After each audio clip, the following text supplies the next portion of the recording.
देख लीजिए आप, यहाँ ब्लड बैंक की सुविधाएं उपलब्ध नहीं है। तो इन सब सारी चीज़ों को देख कर ये समझ में चीज़ें आती हैं कि का काम किया यहाँ के आदिवासियों को, दलितों को, यहाँ के मूल निवासियों को, पिछड़ों को, मुसलमानों को ठगने का। ST SC OBC और माइनॉरिटीज हम लोग सब बहुजन समाज का दामन थाम रहे हैं और ये सिलसिला जारी रहेगा।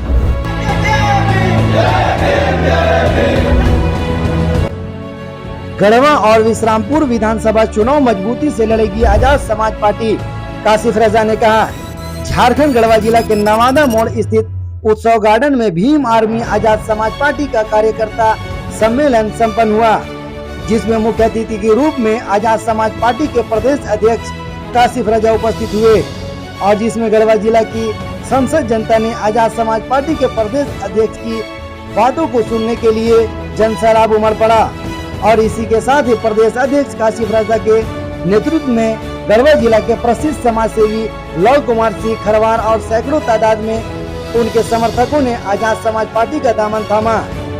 कार्यक्रम में उपस्थित मुख्य अतिथि काशिफ रजा ने कहा कि गढ़वा और विश्रामपुर विधानसभा क्षेत्र से मजबूती से चुनाव लड़ेंगे, जिसमें साफ सुथरा छवि के प्रत्याशी को टिकट देकर अपने बहुजन समाज की सेवा करने के लिए विधानसभा भेजेंगे।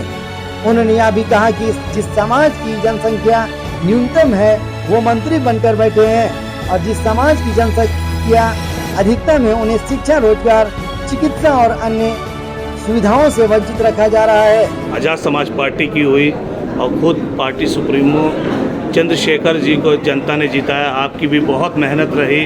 अब झारखंड के 24 जिलों पर आपकी नज़र है और गढ़वा में आपका दौरा हुआ है, क्या कुछ संदेश देंगे?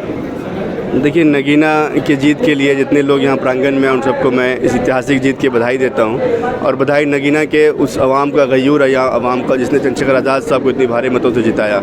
अब बारी झारखंड की है कि झारखंड के 24 जिलों की 81 सीटों की है। हमारी कोशिश ये है झारखंड में कि झारखंड को 24 साल गुजर गए, यहाँ के दलित, पिछड़े, आदिवासी, मुसलमान, सिख, ईसाई, यहाँ के लोग जो है शोषित वंचित समाज जो है, कमीरी जाति है, यहाँ के किसान जो हैं उनकी हालत बदहाल है। आप गढ़वा को देख लीजिए, जब मैं रांची से गढ़वा आता हूँ तो गढ़वा के 170 किलोमीटर की दूरी 5 घंटे में पूरी की जाती है। यहाँ के अस्पतालों की स्थिति देख लीजिए आप, यहाँ ब्लड बैंक की सुविधाएं उपलब्ध नहीं है। तो इन सब सारी चीज़ों को देख कर ये समझ में चीज़ें आती हैं कि कहीं ना कहीं यहाँ के लोगों ने, जो शासन प्रशासन में लोग रहे, यहाँ के सत्ताधारियों ने यहाँ पर इन लोगों को ठगने का काम किया। यहाँ के आदिवासियों को, दलितों को, यहाँ के मूल निवासियों को, पिछड़ों को, मुसलमानों को ठगने का काम किया। अब ईमानदार राजनीति यहाँ की जाएगी, वो राजनीति की जाएगी जो राजनीति उसूलों की होगी और वो राजनीति जो दलित, आदिवासी, पिछड़े, मुसलमानों की बात करेगा, किसानों की बात करेगा, उनके खिलाफ लड़ाई लड़ेगा।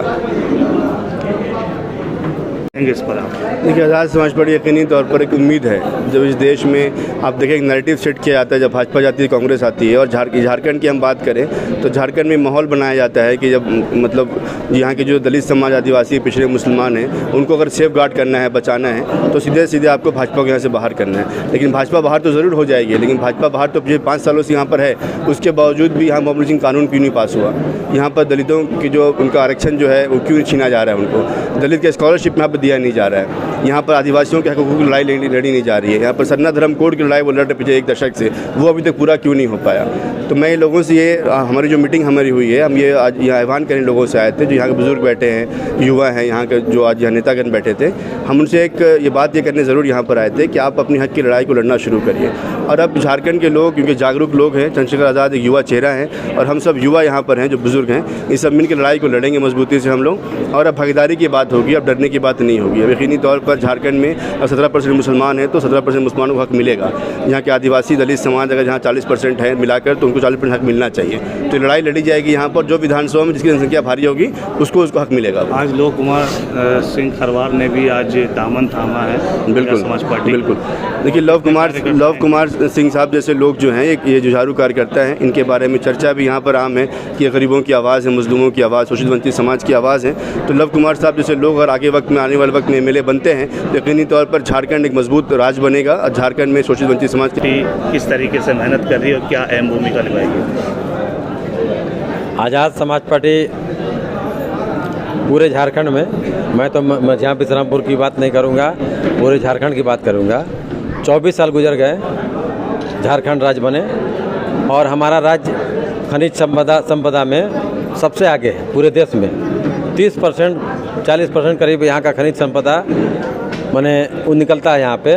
लेकिन आज हमारा राज्य पूरे देश में गरीबी के में नंबर 1 है और इसी को लेकर के हम पूरे समाज में जा रहे हैं और समाज को बता रहे हैं हमें और क्या चाहिए।